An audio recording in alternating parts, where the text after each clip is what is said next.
Hello, my loves. Welcome to Pain to Joy.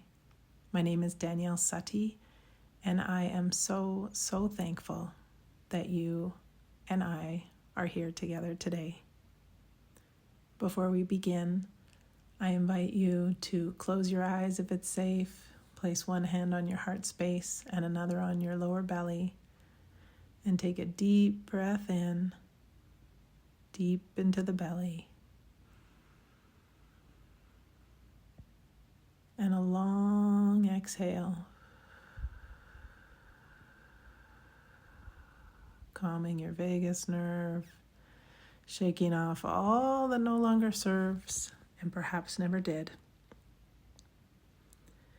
I am acknowledging that this podcast might be turning into a diary of sorts, sharing my journey recovering from the past couple of months of migraines and pain flares.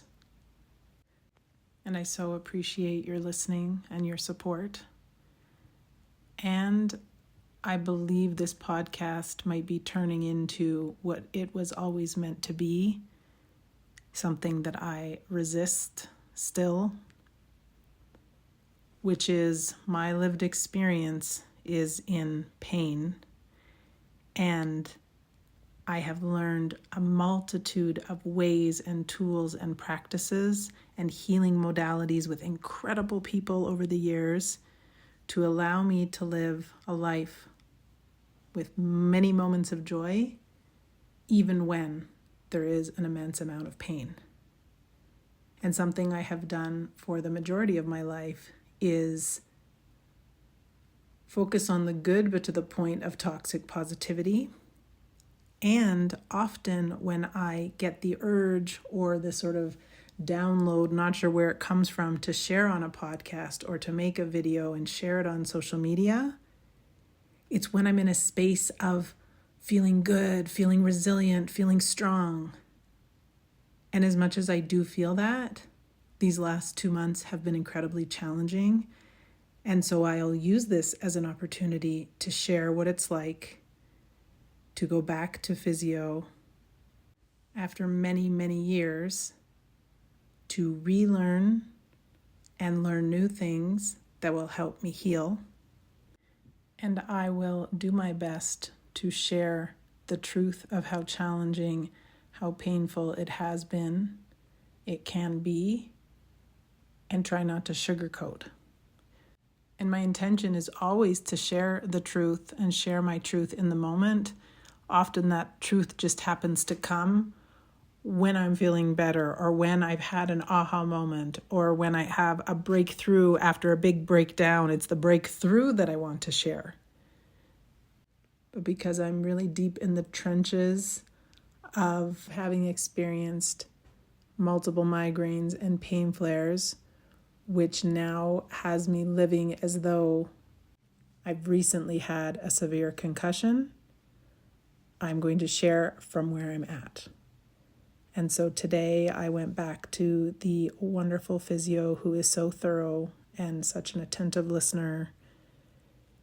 And we were chatting as she was finishing the physical assessment. So as I mentioned in the last episode, eye tracking, following the pen as she moves the pen, or moving my head side to side or up and down, or only using my eyes to track the pen and then see what the symptoms are that I experience. And so some of those for me are an increase in headache, brain pain, migraine pain, nausea, pain running down both my arms or one arm, jaw pain, face pain. Also trying to do one of the assessment activities was so difficult that I couldn't continue doing it. And the reason why we discussed after is this idea that post-concussion, and in my case, post-concussion that happened almost 15 years ago, but I've just had 2 months of severe pain and migraines that now are as though I've had a severe concussion. The brain doesn't like to do more than one thing at a time.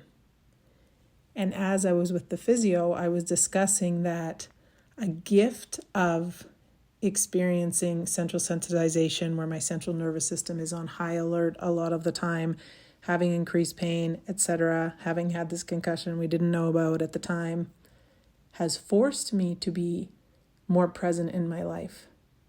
When I'm with you, a human, I'm with you. I'm not looking at my phone. I'm not paying attention to someone walking by, to the music playing. One thing at a time.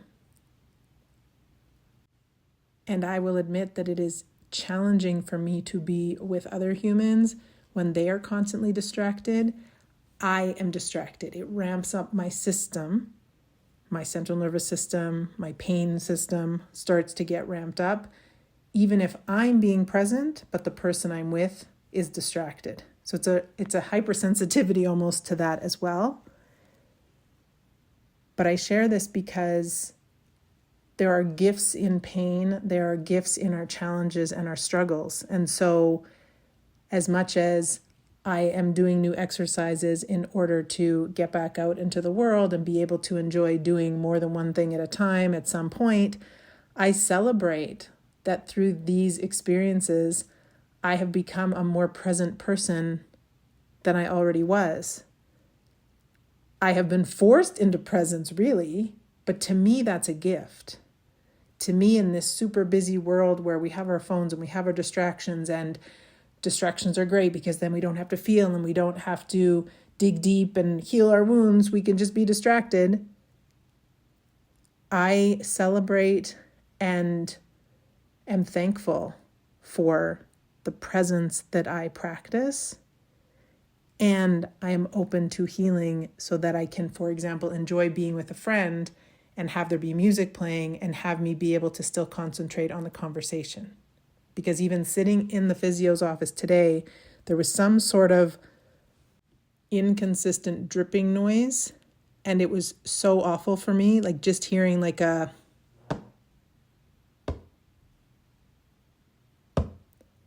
It made it incredibly difficult for me to pay attention, for me to focus on what the physio was saying.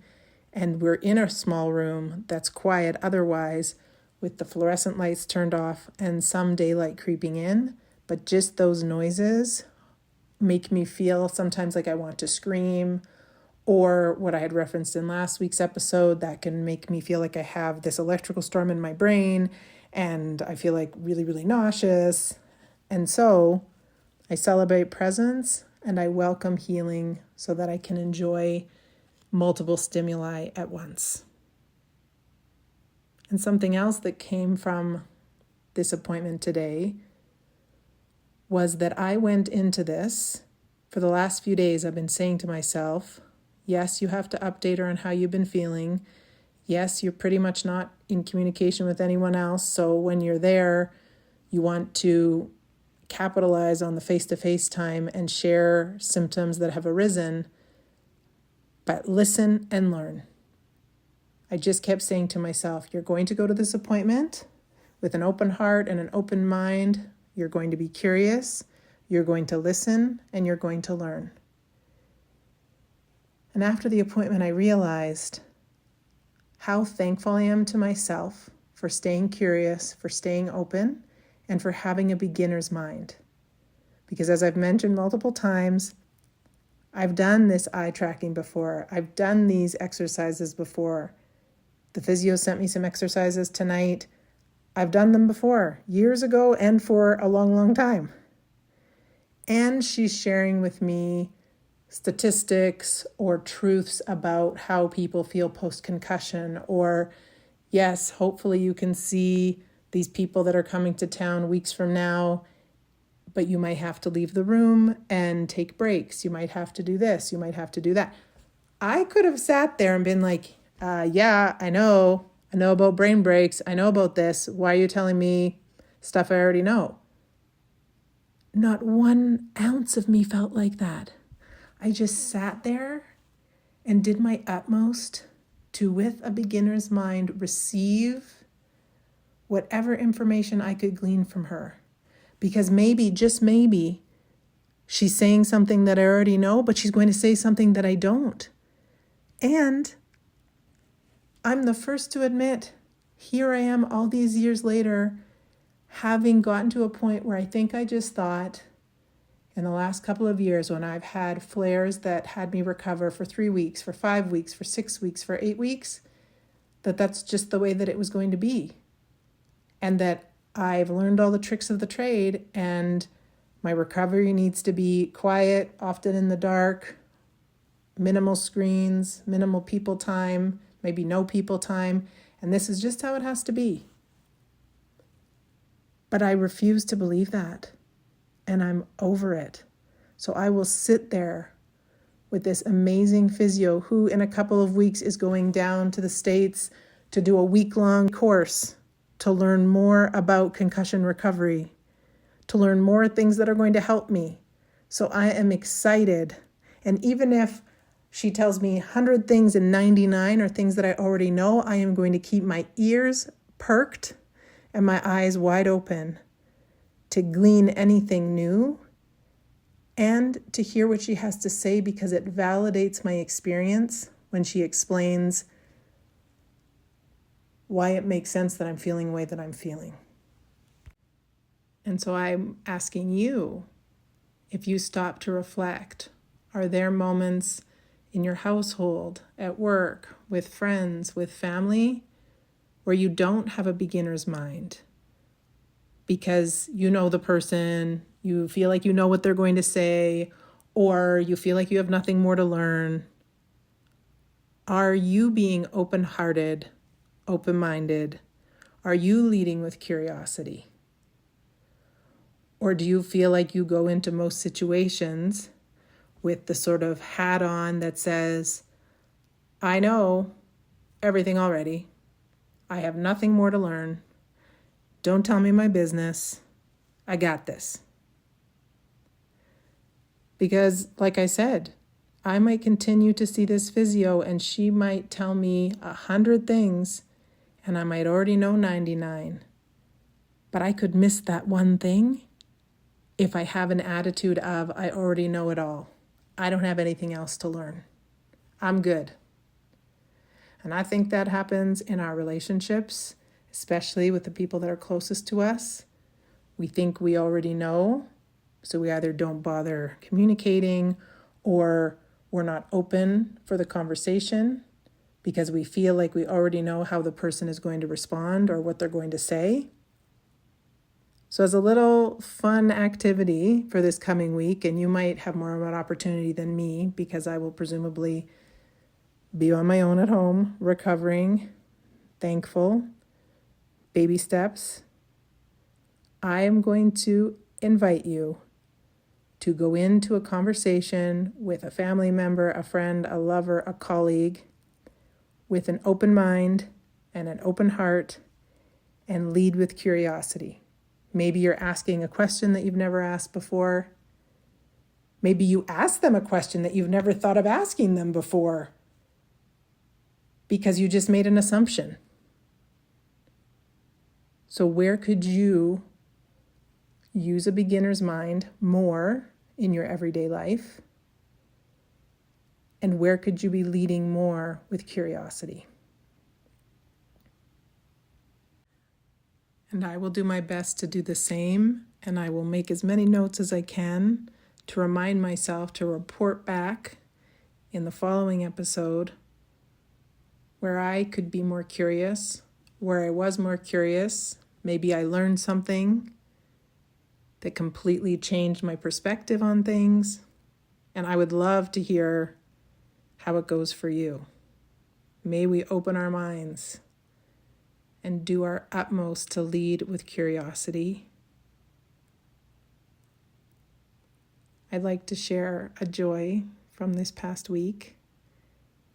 I love magical surprises. In my morning journaling, I often will write, I am open to, welcome, and invite loving, fun, pleasurable, pleasant, magical surprises every single day.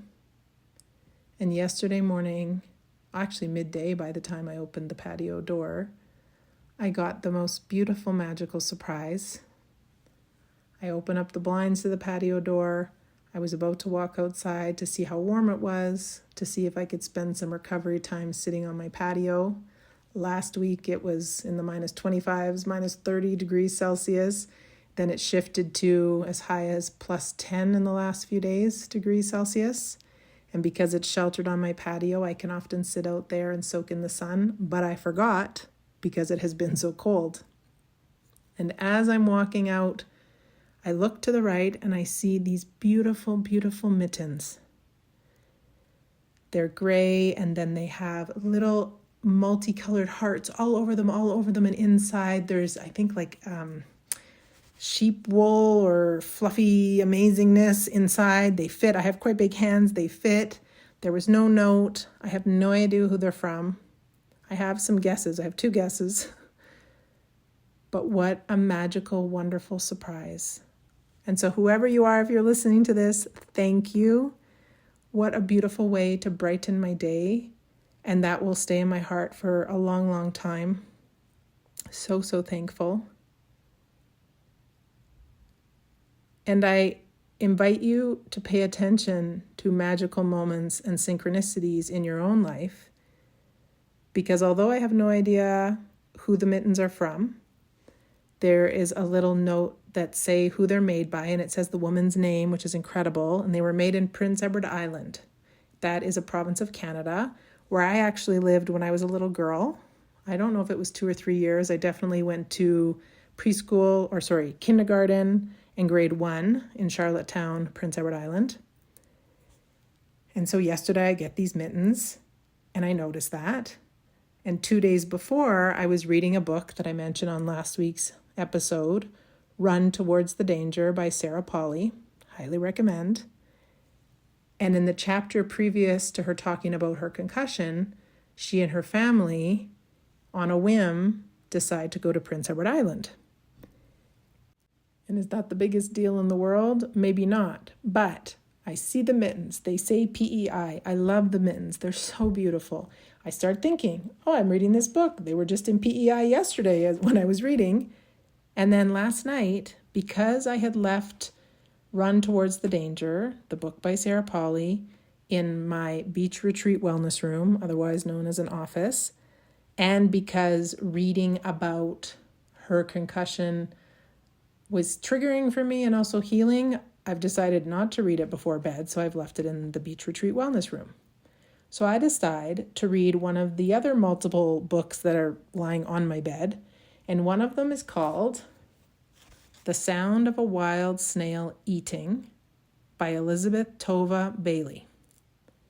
So out of the 3 or 4 other books on my bed, I grabbed this book to read before I went to sleep. This book was left here last year when a dear friend and former acupuncture doctor of mine from Australia happened to be in Canada. And as I'm saying this, I feel like it's even more synchronistic. So basically, I knew that she was in Canada doing a talk in Ottawa. Ottawa is very far away from Calgary, Alberta. And one day I happened to be looking on Facebook, and there was a photo that my friend had posted. And I said, where are you? And she said, I'm in British Columbia. And I was looking at the photo, and British Columbia is the province next to Alberta, the province where I currently am. And I said, are you sure you're not in Alberta? Turns out she was, staying with some friends, and she was going to be coming through Calgary.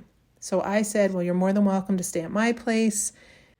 And so a couple of days later, she did. And it was an amazing visit. And she left behind this book. And I remember looking at it after she left. I looked at the back. I read the tributes. And I decided it wasn't for me. Didn't know what it was about. So last night, I am not 2 pages in. And it turns out the main character of the book became ill and spent a lot of time in her bed, in her home, staring out the window. And so here I am reading a book that I didn't even know what it was about, and I am resonating with this woman who is pretty much cut off from the outside world, healing.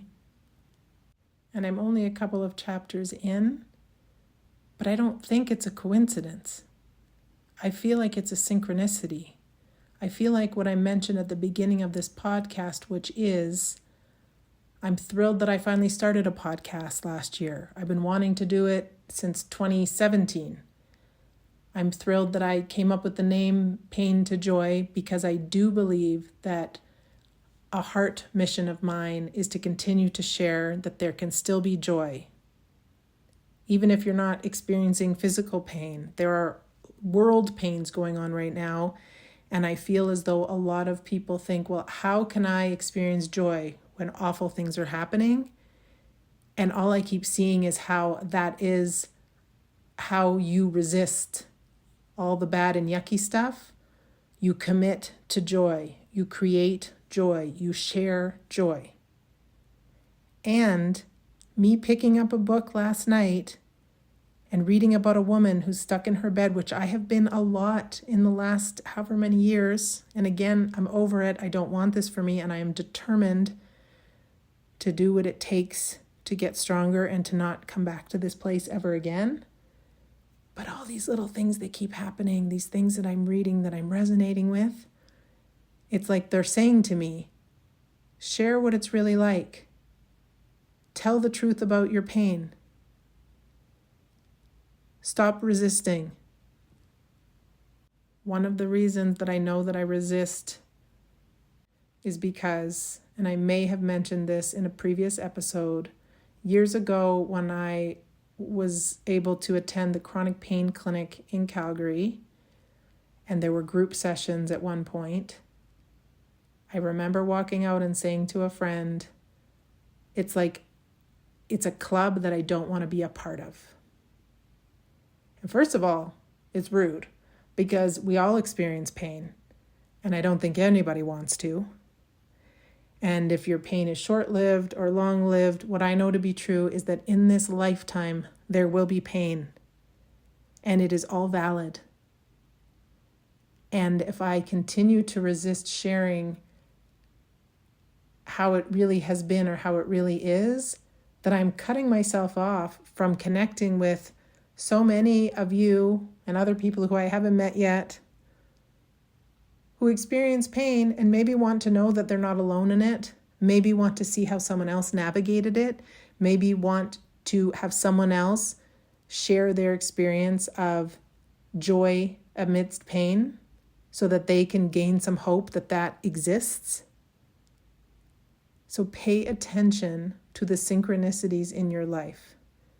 I might sound like a Delulu foo-foo lady. I don't care. I mean, I did like a double take. I'm not on page 2 of this book last night and this woman is ill and she's stuck in her bed. What? Me too? I'm reading the Sarah Peyton book, and although I knew from seeing it on a late night talk show that she had experienced a concussion at some point, I didn't know that I would read words that she wrote that struck me so deeply, that had me feel seen. So I will continue to share here, whether I sound foo-foo or delulu or not, because I believe that the way that we heal is by sharing our stories, by allowing other people to feel seen, to feel heard. And something I know to be true, which I found today, this quote, just one second. I had written it in my journal years ago and happened to happen upon it today. It's a quote by Sarah Peyton, and I'll give you a bit of background. Sarah Peyton is a neuroscience educator. I will link her website. She shares many free tools to make your brain a kinder, gentler place for you to live.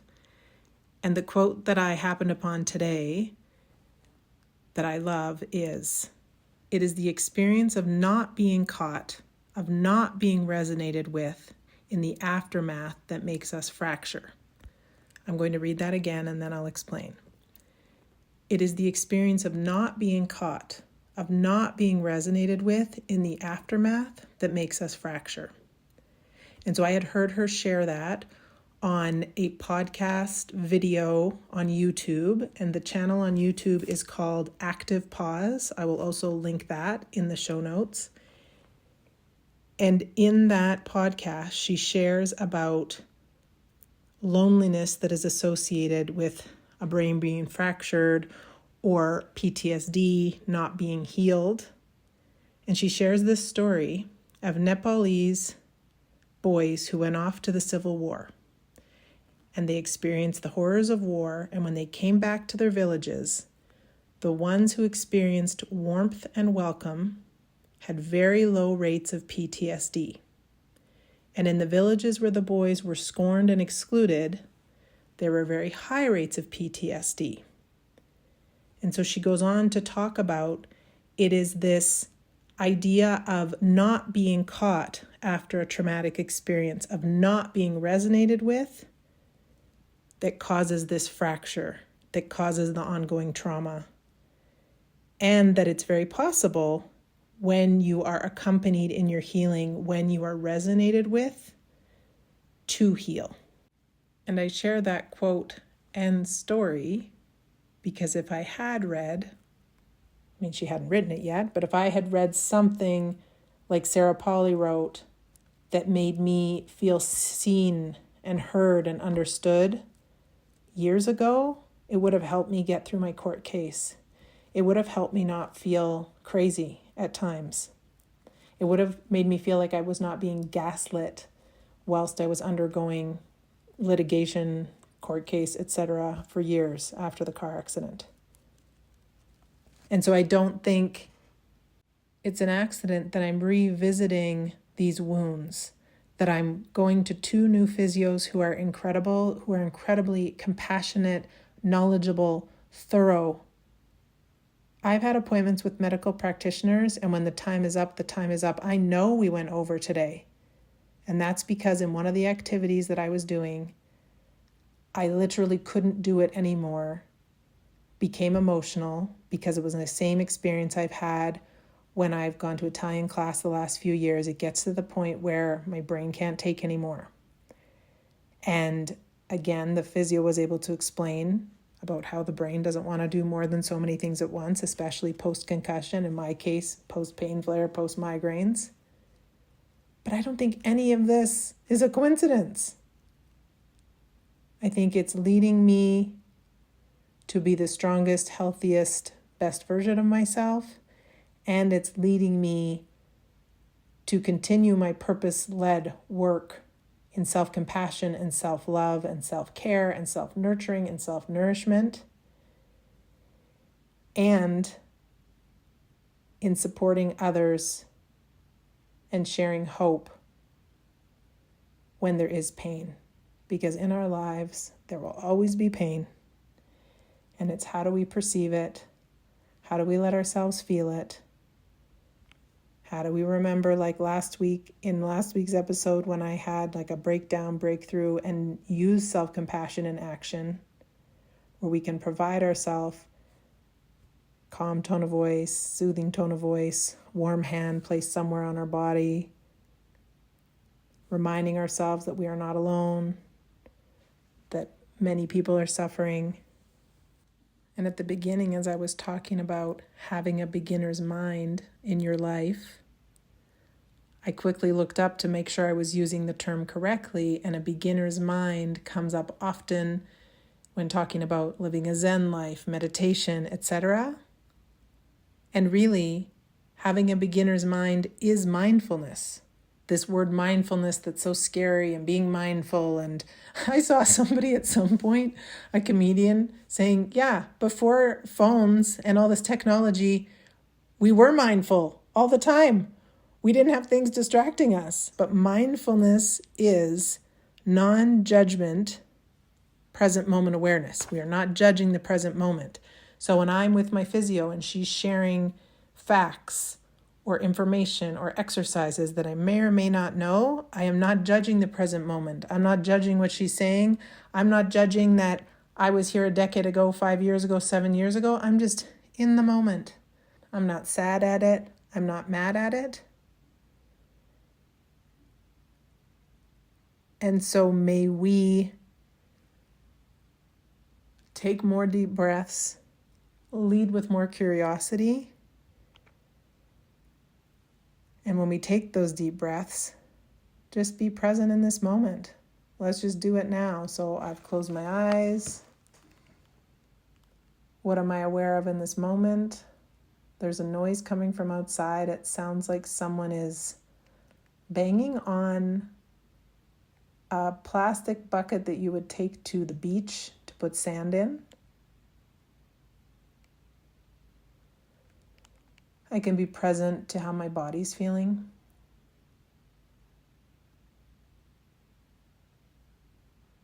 That some of my body feels relaxed and that there is pain in an intense way in other parts of my body. And I can just be present to that.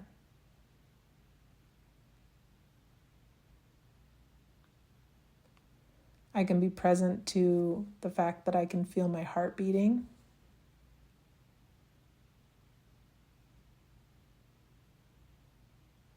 I can be present to that noise of the bucket no longer being there outside somewhere. I can place my hand on my heart and take a couple of deep breaths.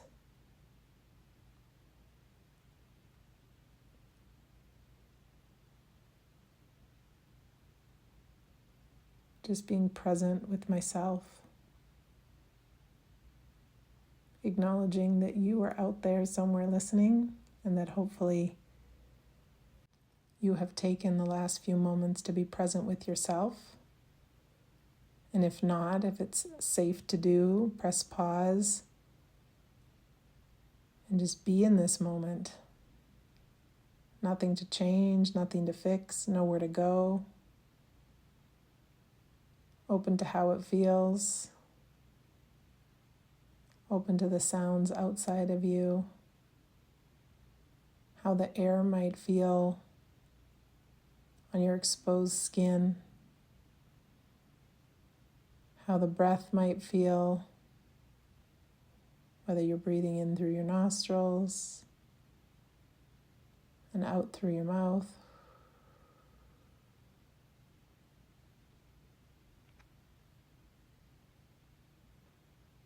And it's in this cultivating of present moment awareness that I think we can all heal a little bit. We can all celebrate that being more present with ourselves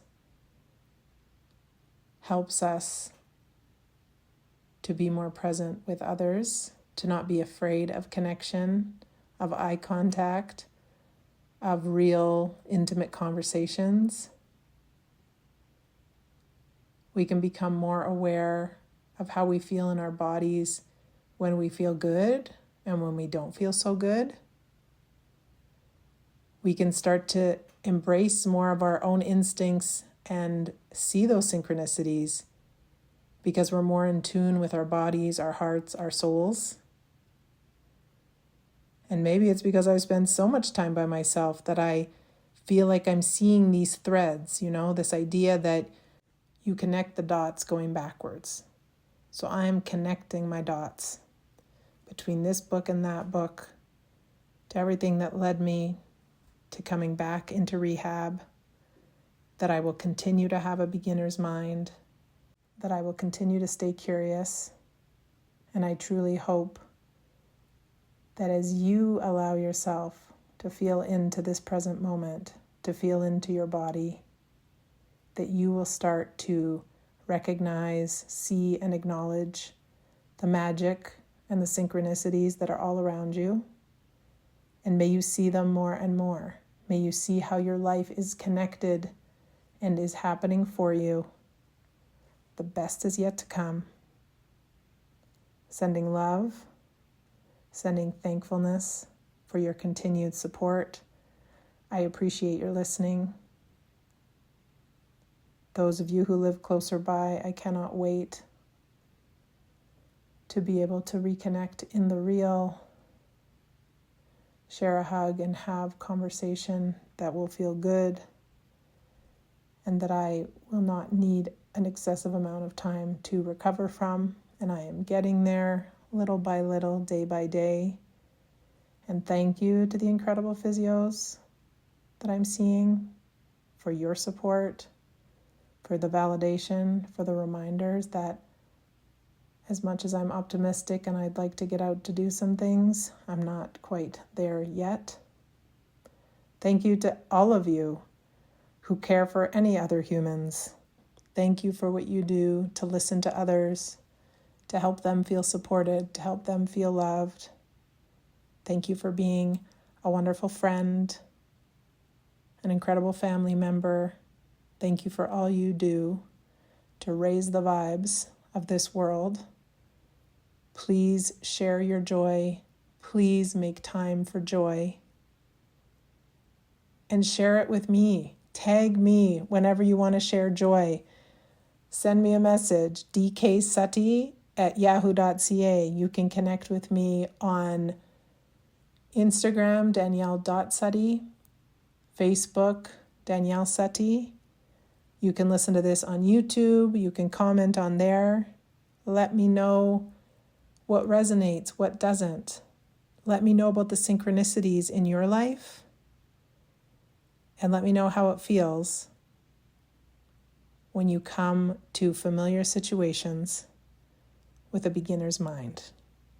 I'm excited to hear how that goes. Sending so much love from my healing brain, healing central nervous system, healing heart and soul to yours. You are so loved. You matter. You are seen. You are heard. And you always belong. Sending love until we meet again.